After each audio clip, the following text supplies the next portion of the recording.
Naniniwala ba kayo na hindi alam ng Maynila yung nangyayari yan dyan? Kasi base, kaya ako naghanap ng resource person dyan sa BARM dahil akin pong sa ilang mga reklamo nga kinatatanggap ay di umano, merong mga taga Maynila ang nagmamaniobra dyan sa BARM kung kaya't hindi matuloy-tuloy etong eleksyon.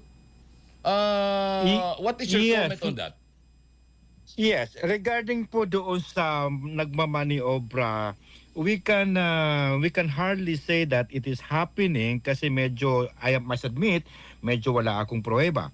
Pero napakalino po kasi talaga sa sinasabi ng ating Republic Act 11054 na sinasabi dito sa Article 16 yan that the MILF shall lead the Bangsamoro Transition Authority during the transition process. Okay. Kasi nakasaad din po yan sa kanilang framework agreement on the Bangsamoro that the BTA being the mechanism of the MILF leadership in the transitional process, the MILF shall lead the Bangsamoro Transition Authority.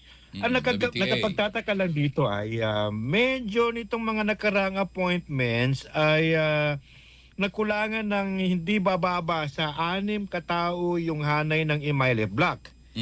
Ngayon, ang manifestation nito ay nakadalawang beses na nung na-refer back yung deliberation ng isang districting law back to committee, outvoted ang MILF block. Ngayon naman, nanalo naman yung Parliament Bill 415. Talo na naman yung bill ng MILF block. So ito mga pangyayaring ito, sir, is that parang nagpapakita na parang may konting problema sa political track ng ating peace agreement. Na kung saan dapat talaga mahimay-himay ito ng ating national government na mabuti.